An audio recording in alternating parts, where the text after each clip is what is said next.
These little blocks of wood don't look very significant, but many Chinese wouldn't take an important step in their lives without first consulting them. What do you think they are?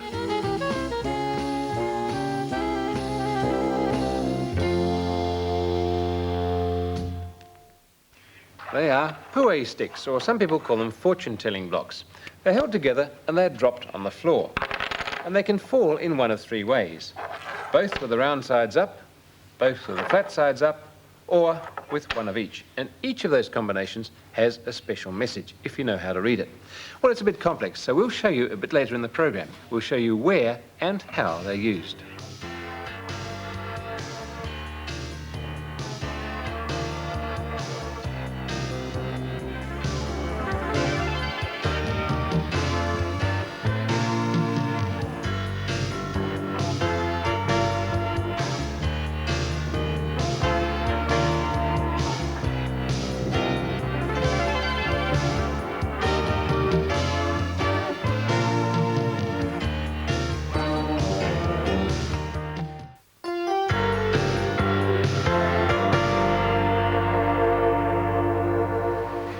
Well, today this is a busy Singapore street.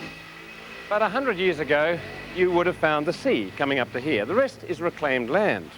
And last century, if you're a Chinese sailor, you would have brought your boat to about there, jumped off it, and come in here, because this is the temple of Ma Po, and she was the goddess who protected sailors and seafarers. The Chinese who settled in Singapore last century came from, in many cases, China, in boats that were somewhat risky. And to protect themselves for the dangerous voyage, they would pray before they set out.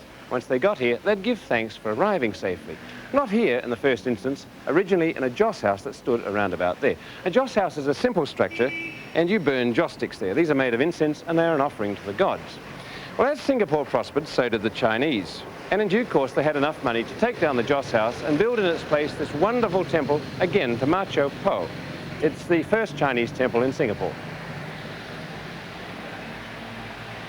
Well, to greet you at the temple door are these two stone lions, each one carved out of a solid block of granite. That one's female and this one's male. And if you look in the mouth there, you can see there's a ball of granite still inside.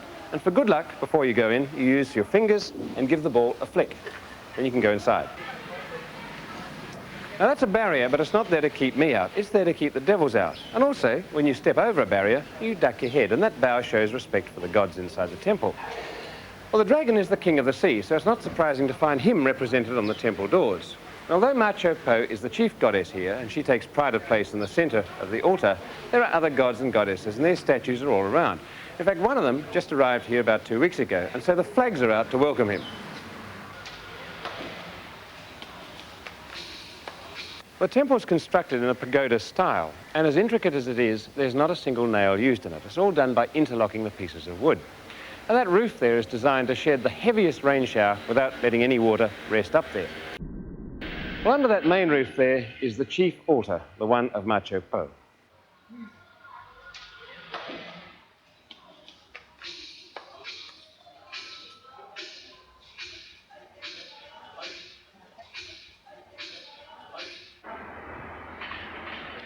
In praying to the gods, you use either 1 or 3 joss sticks. 2 is really a prayer for the dead.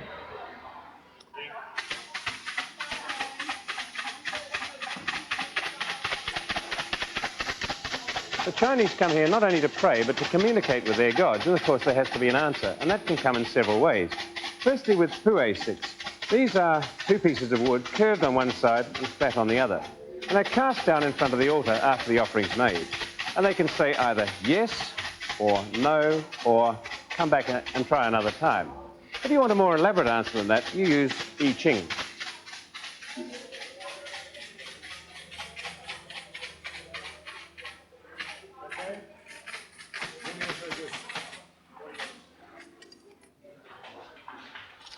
In I Ching, this container is full of I Ching sticks made out of cane, and they're first of all shuffled,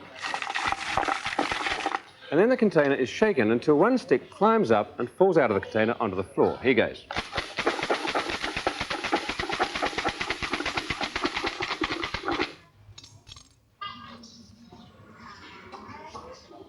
And each stick, like this one, has characters carved or written on it. Well, I can't read that, but Johnny can.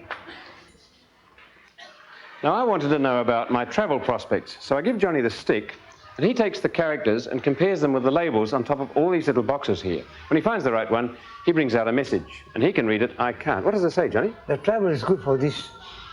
It's good for this year. So travel's good for this year. That's heartening. Thank you very much. Now, this is the I Ching you'd use for things like home life, travel, wealth, things of that kind. If my problem was a medical one, I'd use a different I Ching, which Johnny's got here. In that, the container and the sticks are black.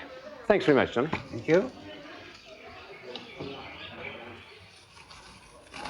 And in return for the help, an offering is made, usually in the form of fruit, and it's placed on the altar. Now, once you've made your offering, you can take it away again if you like and eat it. It's blessed fruit in a way, but most people don't. They leave it there. All the polishing of the brass and keeping the statues in good order and generally cleaning the temple is done by volunteers, many of whom are very old and live here. And if you don't take your offering away, it goes to them. Curiosity.